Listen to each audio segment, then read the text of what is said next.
Hola gente, ¿cómo están? Hoy vamos a tener esta nueva ayuntía. Vamos a ver la cavidad nasal. Así que partamos. Bueno, aquí tenemos la región nasal, que se encuentra medial a la región infraorbitaria, inferomedial a la órbita, inferior a la frontal y superior a la labial. Están marcadas, ¿cierto?, en la pirámide nasal, que es la nariz, que se abre al exterior mediante las narinas y él presenta un vértice y un borde que se adhiere a la cara. Además, la región nasal contiene elementos vasculonerviosos, ¿cierto?, que vamos a ver, y está rodeada por estructuras musculares. En cuanto a los músculos de esta región, vamos a ver el músculo prócero, ¿cierto? Que es este, que está acá, que se origina en el dorso de los huesos nasales y las fibras las dirige hacia arriba, donde se inserta en la piel del supercilio, ¿cierto?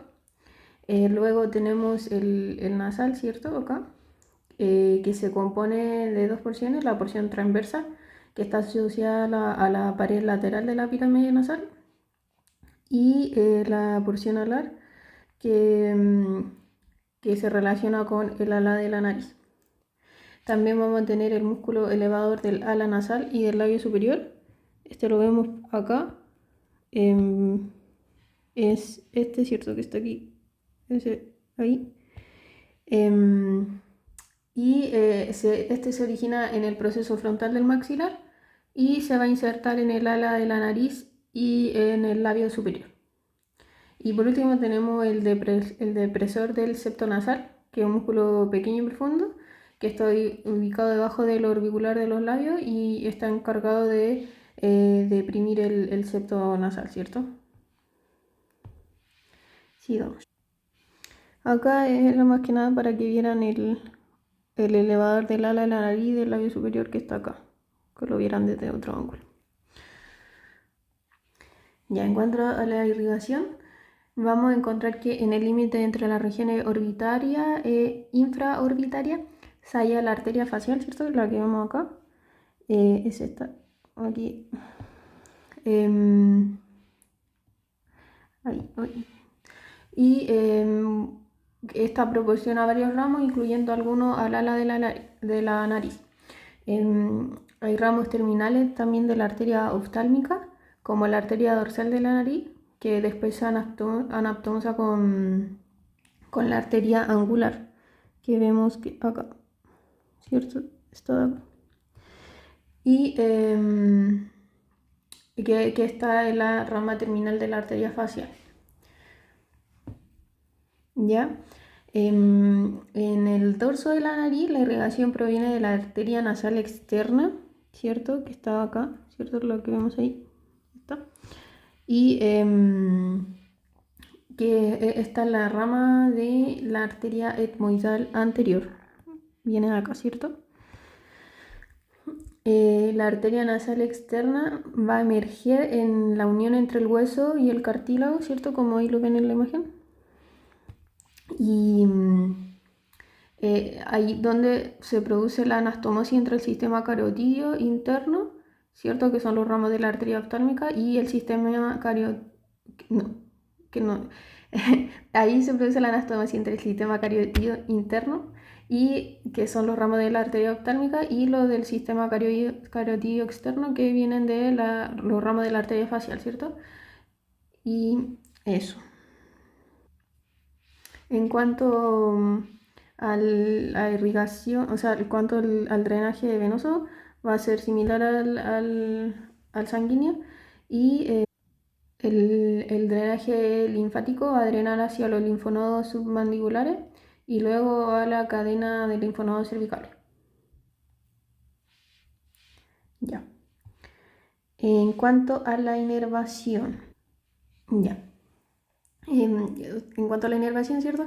Vamos a tener que en la inervación sensitiva de la región nasal está dividida de la siguiente manera, ¿cierto? Primero vamos a tener el dorso, y la parte lateral de la pirámide nasal que va a estar inervado por elementos del nervio oftálmico, ¿cierto?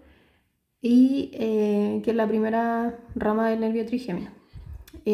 Aquí se va a encontrar el nervio nasal externo, que está acá, ¿cierto?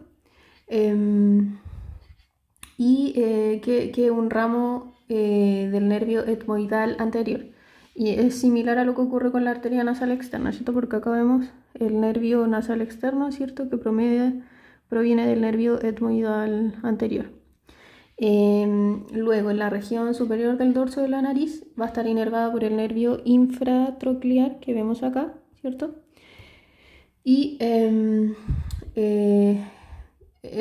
luego vamos a tener el ala de la nariz que va a recibir inervación de los ramos del nervio maxilar, ¿cierto? Que está ahí. Y que es la segunda rama del nervio trigémino. Y entre los cuales se incluye el nervio infraorbitario, ¿cierto? Que va a estar acá. Y que va a proporcionar los ramos mediales para inervar el ala de la nariz. ¿Ya? Entonces sería el dorso y la parte lateral de la pirámide nasal por el nervio oftálmico, el nervio nasal externo, y la región superior del dorso de la nariz por el infratroclear, y luego el ala de la nariz por los ramos del nervio maxilar. En ese se incluye el nervio infraorbitario. Ya en el plano cartilaginoso, ¿cierto? Que surge al remover el plano muscular y vasculonervioso, vamos a encontrar este plano óseo que va a estar formado por el hueso nasal y la apófisis frontal del maxilar, que está acá, el hueso nasal y la apófisis frontal del hueso maxilar, y junto con las estructuras, ¿cierto? Las cartilaginosas, que van a dar forma a esta pirámide nasal. Aquí vamos a incluir los cartílagos laterales y los alares. El cartílago alar mayor presenta un pilar medial que se proporciona en el plano mediano y un pilar lateral, ¿cierto? Acá está el cartílago alar mayor, acá también desde otra vista inferior.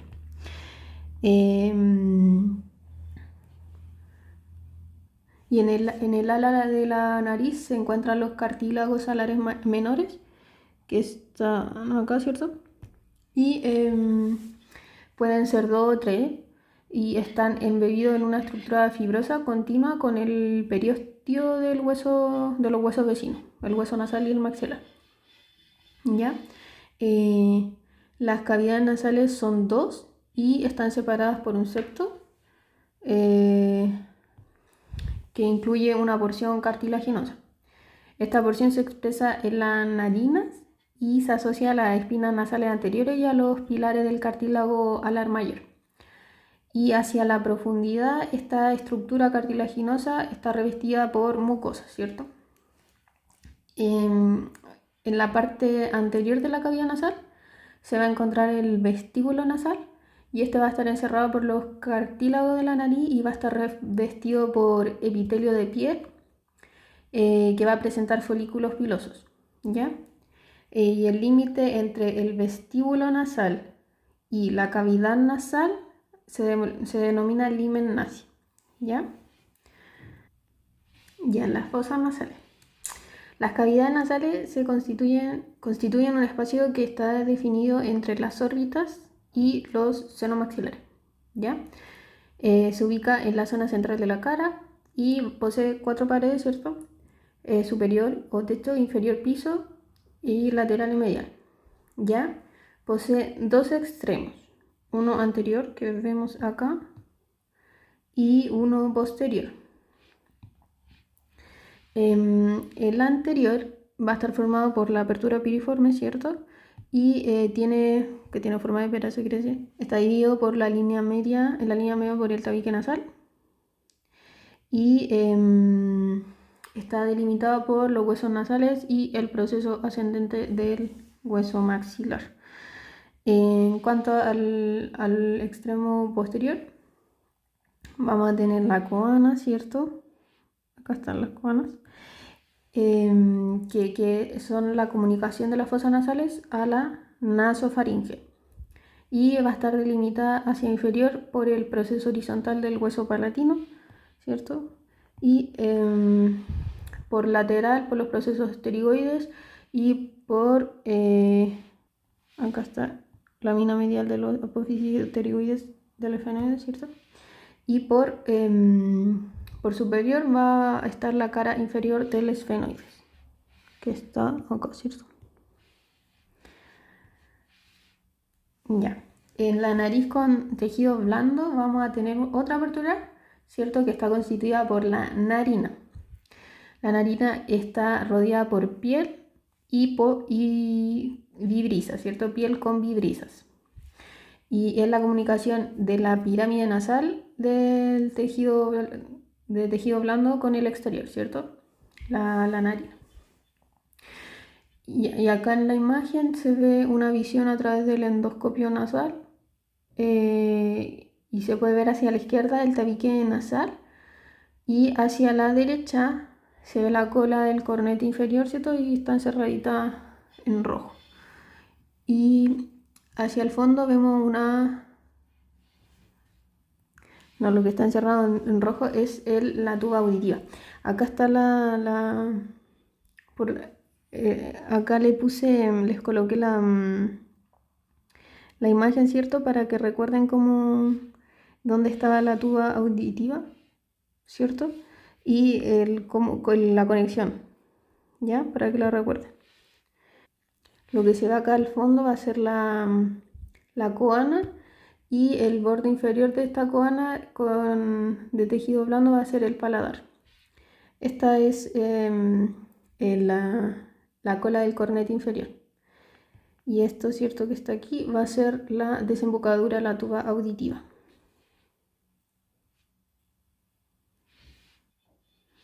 Ya. El techo de la cavidad nasal está formado de anterior a posterior por 3 zonas. Ya va a ser la zona frontonasal, la olfatoria y la esfenoidal. La zona frontonasal contiene los huesos nasales y la espina del hueso frontal. ¿Ya? La zona olfatoria va a estar compuesta por la lámina cribosa del etmoides, a través de la cual atraviesan los filetes nerviosos del nervio olfatorio y el proceso etmoidal del esfenoides. ¿Ya? Y la zona esfenoidal, que es la más posterior, está formada por la cara anterior e inferior del hueso esfenoide. ¿Ya? Y el piso de la cavidad nasal está formado de anterior a posterior por el proceso palatino del maxilar, que incluye el conducto incisivo. ¿Cierto? Acá lo estaban señalando, el conducto incisivo, que comunica la fosa nasal con la región palatina. Y hacia más posterior va a estar la lámina horizontal del hueso palatino, que constituye 1/3 del largo del paladar duro. Y en la pared lateral vamos a tener de anterior a posterior, vamos a tener el proceso frontal del hueso maxilar, que está aquí, el hueso lagrimal, ¿cierto? Ahí que vemos, que se relaciona con la vía lagrimal, ¿cierto? También vamos a tener la masa lateral del etmoides, todo esto corresponde al etmoides, que incluye la concha media y superior. Y vamos a tener también la concha inferior, que es un hueso independiente, que es cierto que lo vemos acá, que está ubicado debajo de las conchas que vienen del etmoides. Más hacia posterior vemos que está el proceso vertical del hueso palatino, este que vemos aquí. Y finalmente vamos a tener el proceso pterigoides del esfenoide, ¿cierto? Que está aquí en amarillito. Bueno, detallando un poquito más, vamos a tener el proceso ascendente del maxilar, ¿cierto? Que ya lo mencionamos, que va a formar parte de la pared lateral de las fosas nasales, ¿cierto? Que está en blanco, que está en blanco aquí. El hueso lagrimal, que que vemos acá en naranjita, no se entiende muy bien la letra. Que el lagrimal va a contribuir a la vertiente medial del conducto nasolagrimal y cierra la parte más alta de este conducto. Además, el hiato del seno maxilar también va a contribuir al cierre de este conducto, ¿cierto? Ese es el hiato del seno maxilar, ¿cierto? El proceso vertical del hueso palatino va a formar parte de la parte posterior del hiato del maxilar, este que vemos acá en naranja, el proceso vertical del palatino. El seno del esfenoides, que está en azul, está ubicado hacia posterior de la pared lateral. El proceso pterigoide del esfenoides se encuentra detrás del seno esfenoidal. Y entre el hueso palatino y el seno del esfenoides, este es el seno del esfenoides y este es el proceso vertical del palatino, aquí vamos a encontrar el orificio esfenopalatino. Acá está. Ya, aquí se destacan varias estructuras de la pared lateral. Nuevamente, repitiendo, vamos a tener la concha o cornete inferior, que completa el conducto nasolagrimal y cubre el hiato del seno maxilar, ¿cierto? Esta que vemos acá en azul. La masa lateral del etmoides, que incluye la lámina cribosa, así también como la concha media, superior y suprema. También vamos a tener la eminencia nasal, que es esto que está acá. El relieve del Agernaci está ubicada anterior a la masa lateral del etmoide y corresponde a las celdillas etmoidales más anteriores, ¿ya? Acá, celdillas etmoidales más anteriores. Luego tenemos la concha media. Aquí, bueno, ya la nombramos, inicia más posterior a la concha inferior, eso lo tienen que tener presente, ¿cierto? Acá está la inferior y la media. Empieza más posterior la media. Y la apófisis del proceso unciforme, acá está, que está situado, ¿cierto?, debajo de la concha media, y se ve. Y este relevazo, que el proceso unciforme, ¿cierto?, articula con el proceso etmoidal de la concha inferior. Su función es cerrar parcialmente el hiato del seno maxilar y forma parte del borde anterior e inferior del hiato semilunar ubicado en el meato medio. ¿Ya? Ese es el proceso unciforme. Ahí se ve, y creo que en una imagen anterior también se notaba. Ahí. Ya. La región turbinal. Se encuentran aquí los cornetes o conchas, que son casi siempre tres o siempre hay una o dos inconstantes. Las conchas son láminas óseas que se extienden desde la pared lateral de la fosa nasal. La superior y la media, como ya vimos, nacen del etmoide, y la inferior va a ser independiente, pero nace de la pared medial del seno maxilar. Las conchas tienen una longitud, ¿cierto?, que va a disminuir hacia abajo y hacia arriba, siendo la inferior la más grande, ¿cierto?, la más larga. Y entre las conchas y los huesos cercanos se forman los espacios, ¿cierto?, los meatos. Estos espacios por lo que se llaman meatos.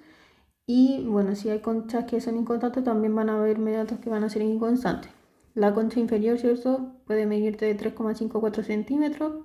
Ya lo dijimos, un hueso independiente, se inserta en la cresta turbinal del maxilar y en la cresta del hueso palatino más hacia posterior. La media mide 4 centímetros, proviene del etmoides, aproximadamente 4 centímetros. En el borde superior se va a insertar por anterior al proceso ascendente del maxilar y por posterior a la cresta turbinal del hueso palatino. Y la concha superior mide aproximadamente 2 centímetros y proviene del etmoides. En cuanto a los meatos, tenemos el meato inferior. A 1 centímetro de la cabeza se encuentra un foramen por donde drena el conducto lacrimonasal. Luego tenemos el meato superior, que presenta pequeños orificios que van a estar relacionados con las celdas etmoidales posteriores. ¿Ya? Y en el meato medio vamos a ver la bulla etmoidal, que es una prominencia de las celdas etmoidales anteriores. ¿Ya? Aquí. Y delante de esta estructura tenemos el hiato semilunar y un surco con orificio donde drena el seno frontal, el maxilar y algunas celdillas hemoidales anteriores. ¿Ya? El límite anterior del surco lo forman los procesos unciformes, las primeras celdillas hemoidales anteriores o aguernasi y el conducto nasolagrimal.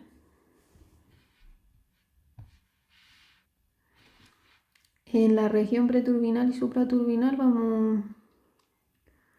vamos a tener lo siguiente. La región preturbinal se va a encontrar, ¿cierto? Se encuentra delante de la inserción de los cornetes, y la región supraturbinal está entre la inserción de las contras y la lámina cribosa hacia el techo de la fosa nasal, y hacia la parte posterior se ve la cara anterior del esfenoides entre el final de la concha superior y parte de la concha media y la cara anterior del esfenoide, y se forma ahí el receso esfenoetmoidal, que es donde va a drenar el seno esfenoidal.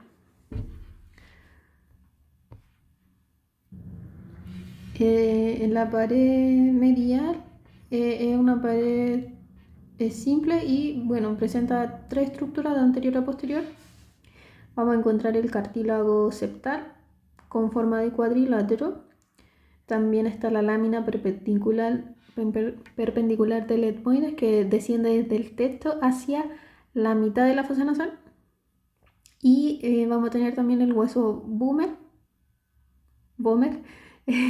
que se inserta en la cresta incisiva del maxilar, la cresta del palatino y por arriba en la cara anterior e inferior del esfenoide. ¿Ya? Y ahí va a formar una articulación llamada esquindilesis entre el Böhmer y la cresta del esfenoide, para que la tengan presente esa articulación. Ya, el tabique. El tabique va a separar ambas fosas nasales y está cubierto por mucosa homogénea, que es rica en irrigación y también es muy sensible, ¿cierto? La mucosa va a tener dos zonas: una zona superior que cubre el tabique, la concha superior y parte de la concha media, y aquí van a estar los receptores sensoriales para el olfato. Ya en la parte superior, en la zona superior, van a estar los receptores sensoriales para el olfato. Y el resto de la mucosa va a carecer de estos receptores, pero debajo de las conchas presenta tejido eréctil. ¿Ya? Y eso es lo que permite calentar el aire antes de llegar a los pulmones. En cuanto a las cavidades paranasales, ¿qué tenemos que tener presente? Son cavidades o espacios excavados en los huesos del cráneo y la cara, ¿ya? Originalmente estos huesos son macizos, pero con el tiempo se vuelven neumatizados, ¿cierto? Al ahuecarse. Las características comunes a las cavidades van a ser que están llenas de aire, drenan hacia la cavidad nasal, contribuyen a dar la forma facial, ¿cierto? Especialmente el seno frontal.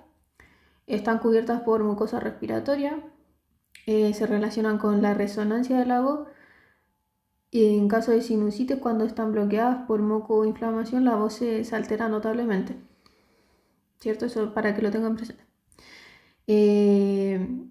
Además, se cree que puede reducir, o sea, no se cree, ayudan a reducir el peso de la cabeza.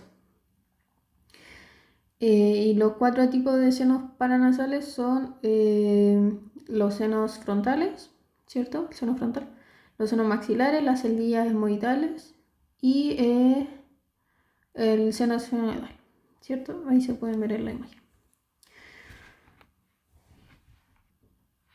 Ya, en el seno frontal Este seno frontal, ¿cierto? Va a ser una cavidad paranasal que va a estar ubicada en la parte anterior del cráneo, como ya lo vimos.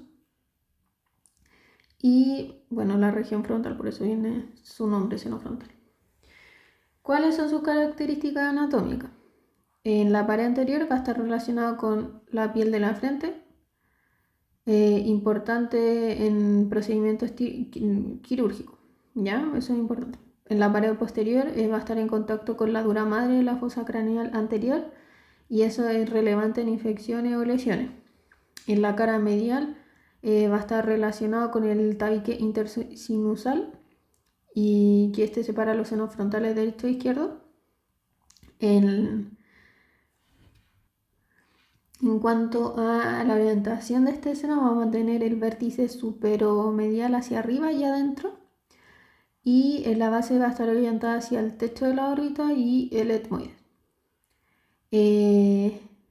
Presenta una simetría, ¿cierto? Que es normal y es común en muchos individuos, ya la simetría del seno frontal.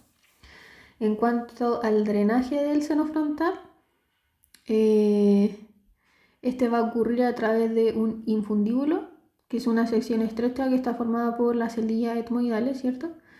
Los componentes del infundíbulo, ¿cuáles van a ser? Las celdillas de Aguernasi, que se sitúan anterior al infundíbulo, y las celdillas suprabullares y bulla etmoidal, que están localizadas posterior al infundíbulo.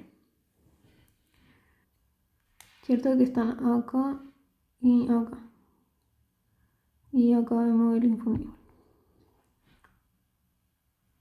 En cuanto a las partes del infundíbulo, vamos a tener un infundíbulo etmoidal, que va a ser la porción más baja, y el infundíbulo frontal, que va a ser la porción más alta. ¿Ya? El infundíbulo va a drenar al hiato semilunar y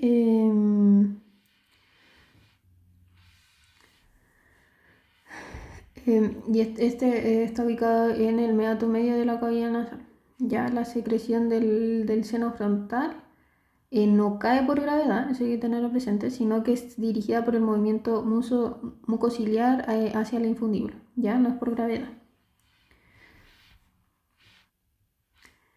En el seno maxilar vamos a tener, tiene forma de pirámide, con una base medial que forma la pared lateral de la fosa nasal y un vértice hacia el hueso cigomático. ¿Ya? Su pared anterior se relaciona con la piel de la mejilla y el foramen infraorbitario. Y la posterior se conecta con la fosa pterigopalatina. Por superior vamos a encontrar el piso de la órbita, y abajo, por inferior, vamos a tener una asociación con las piezas dentarias. ¿Ya? Va a drenar, el seno maxilar va a drenar a través de un ostium hacia el meato medio. Acá está la abertura, ¿cierto? Ahí se ve. Y ahí es donde se mezcla con las secreciones del seno frontal, ¿ya? El hiato maxilar es grande, sí, pero varias estructuras lo cubren, ¿cierto? Limitando la apertura. Y a pesar de que tiene una posición alta, el epitelio ciliado de sus paredes facilita el drenaje de las secreciones hacia el sitio adecuado, ¿ya? Para que lo tengan presente. Ya, en cuanto a las celdillas paranasales, o sea, las celdillas etmoidales en específico, vamos a tener que son estructuras que son similares a un panel de abeja. Y están ubicadas entre ambas órbitas y se dividen, ¿cierto? Como ya lo hemos mencionado anteriormente, en anteriores y posteriores. Y a veces se consideran una celilla etmoidales media, ¿ya?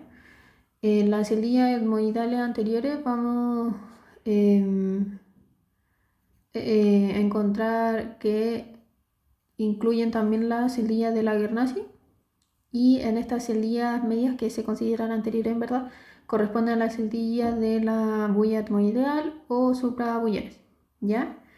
¿Qué caracteriza estas celdillas que forman, tiene esta forma piramidal con el vértice orientado hacia el meato donde drenan, ¿cierto? Y el drenaje de la celdilla etmoidal anterior y media van a drenar al meato medio o al bulleto semilunar, y las posteriores van a drenar hacia el meato superior. Ya, en cuanto a la relación anatómica de esta celdilla, vamos a tener a la lámina papirácea, que es la porción lateral de la masa lateral del etmoide, va a formar la lámina papirácea y que constituye la pared medial de la órbita, ¿ya? Y en cuanto a la relación con el seno esfenoidal, las celdillas etmoidales se van a relacionar posteriormente con el seno esfenoidal. Algunas celdillas etmoidales van a poder extenderse hacia el seno esfenoidal y donde van a tener una relación directa con el nervio óptico. Ya, en cuanto al seno esfenoidal, este se va a encontrar en el cuerpo del esfenoide, de ahí viene su nombre, y se conecta a la cavidad nasal a través de sus ostios. ¿Ya? ¿Cuáles son las características de este seno? La pared medial va a colindar con el seno esfenoidal del lado opuesto, que a menudo se separa por el tabique interseno. La pared lateral posterior se va a relacionar con el seno cavernoso. La pared lateral anterior se va a relacionar con el nervio óptico. Por superior va a presentar una excavación que corresponde a la silla turca, donde se ubica la glándula hipófisis. Eso es importante, porque pueden haber tumores en esta zona que van a requerir cirugía endoscópica. Una zona importante y delgada. Por posterior del seno esfenoidal vamos a tener que se relaciona con el cuerpo del esfenoide, ¿cierto? Por inferior se va a conectar con la nasofaringe y la fosa nasal. Y en cuanto al receso esfenoidal, es un espacio entre las conchas y la pared anterior del esfenoide, donde va a drenar la secreción del seno esfenoidal. ¿Ya? En cuanto a las relaciones anatómicas adicionales, vamos a tener el nervio óptico,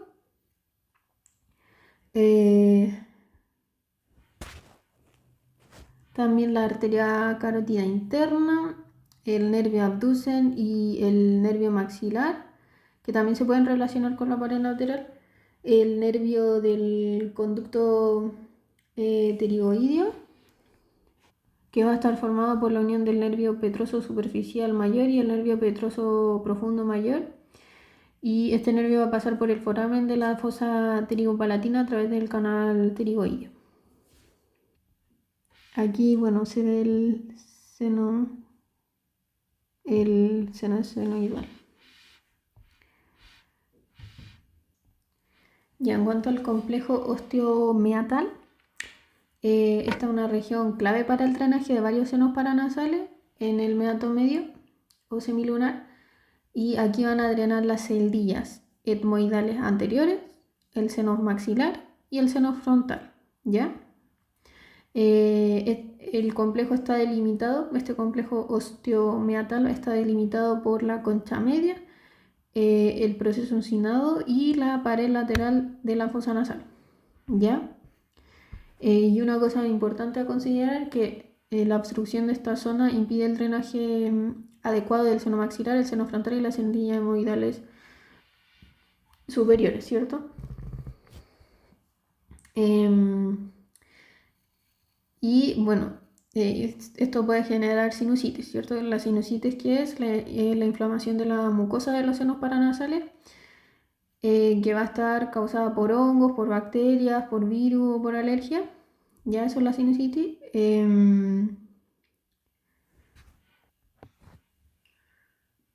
En condiciones normales el aire va a circular sin problema a través de los senos, ¿cierto? Los senos frontales, los senos etmoidales, los senos maxilares. pero en sinusitis estos espacios se bloquean, ¿cierto? Lo que causa molestia y, por supuesto, dificultades respiratorias.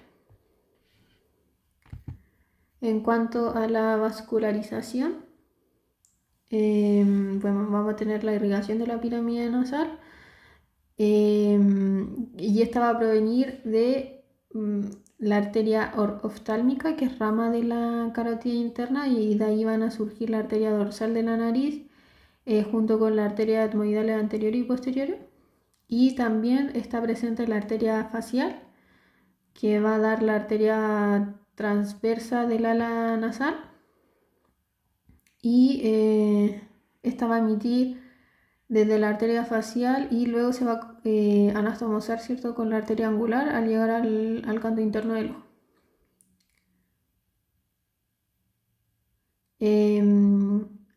La arteria facial asciende diagonalmente por la mejilla y va a atravesar el surco nasogeniano, emitiendo las arterias labiales superiores, que a su vez dan lugar a las arterias septales que van a irrigar el tabique. Ya, en cuanto a las arterias de las fosas nasales, vamos a tener la arteria etmoidal anterior. Esta va a emitir ramos meningios que se introducen en la dura madre y va a irrigar la zona supraturbinal, las celdillas etmoidales anteriores, el seno frontal y la región olfatoria. También, así como también el septo anterior. Luego vamos a tener la arteria etmoidal posterior. Acá está la anterior, la posterior. Esta surge 2 centímetros detrás de la arteria etmoidal anterior, y va a irrigar la parte posterior del septo y la pared lateral, y también va participando en el plexo septal anterior. Después tenemos la esfenopalatina, la arteria esfenopalatina, que es la arteria más importante para la irrigación de la fosa nasal, ¿ya? La arteria esfenopalatina, que vamos a tener que estar irrigando esta zona. Proviene de la arteria maxilar, ¿cierto? Como se ve en la imagen. Y una rama de la carótida externa. También atraviesa la fosa pterigopalatina hasta el foramen esfenopalatino. Va a irrigar el paladar, la parte superior de la dentadura y el plexo septal anterior.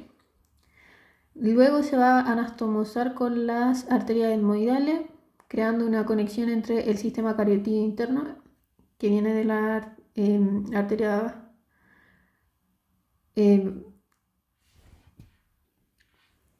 perdón, mi gatita. Ya. No sé qué estaba. Ya. Esta se va a anastomosar con la arteria, la esfenopalatina se va a anastomosar con las arterias etmoidales, y que va a crear la conexión entre el sistema carotídeo interno, ¿cierto? Que vienen después de la oftálmica, ¿cierto? Acá está el interno, que va a darte luego la oftálmica, y entre el sistema cariotídeo externo, ¿cierto? Que viene de acá, que luego va a dar la maxilar, y esto va a contribuir a la alta vascularización y la frecuencia de sangrado nasal, ¿cierto? Acá se van a anastomosar este sistema.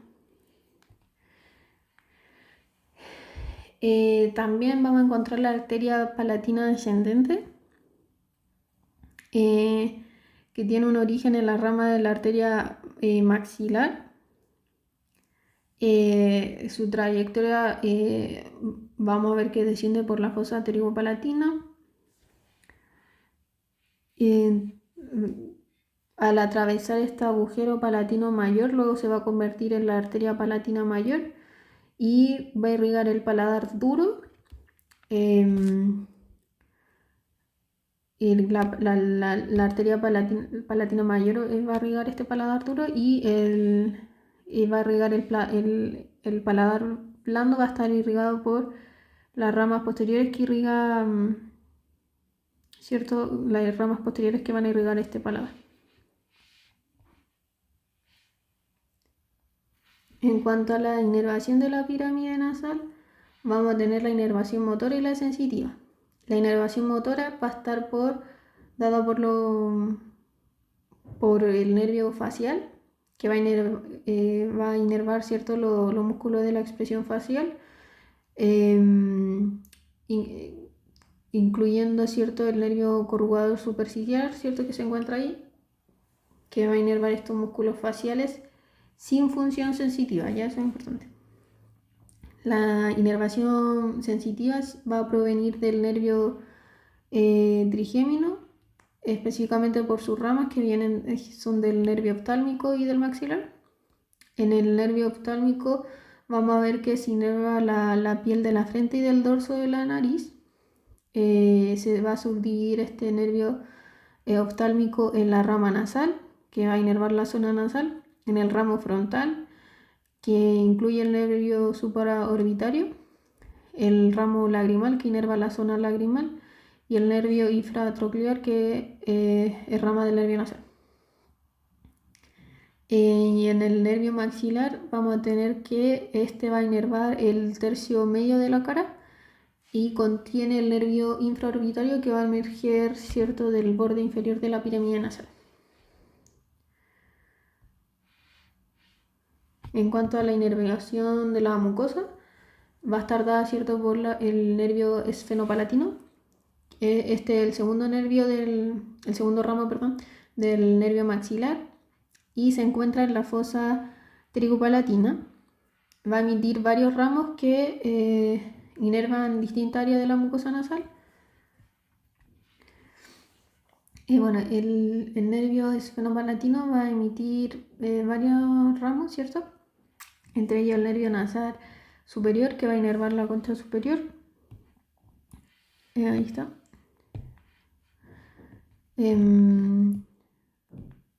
Luego tenemos el nervio nasal interno, que va a descender por el agujero palatino anterior, y vamos a tener los nervios palatinos, ¿cierto?, que por anterior van a inervar la concha inferior, también el paladar duro, y va a inervar por posterior el velo del paladar. Acá están, ¿cierto?, estos nervio palatino mayor y menor. Acá está el ramo nasal posterior e inferior lateral del nervio palatino. Y acá están los menores. Bueno, en cuanto a la inervación simpática y parasimpática de la mucosa nasal, vamos a tener que los ramos simpáticos van a provenir del plexo carotídeo, y estos van a acompañar a los vasos arteriales en general, ¿ya? Y los ramos parasimpáticos derivan del nervio del conducto pterigoideo, que se forma por la unión del nervio petroso superficial, que viene del nervio facial, y el nervio petroso profundo, que viene del plexo carotídeo interno.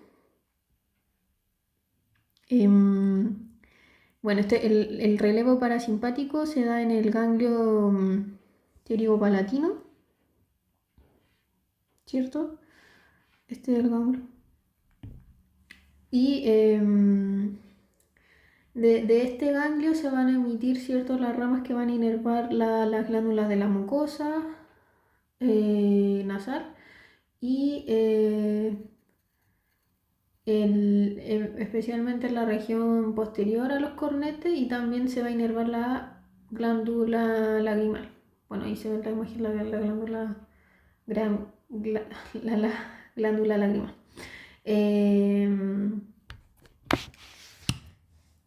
Eso sería la ayudantía de hoy, gente. Cualquier duda que tengan, me la escriben por el WhatsApp, ya saben, o por el grupo o por interno, me da lo mismo.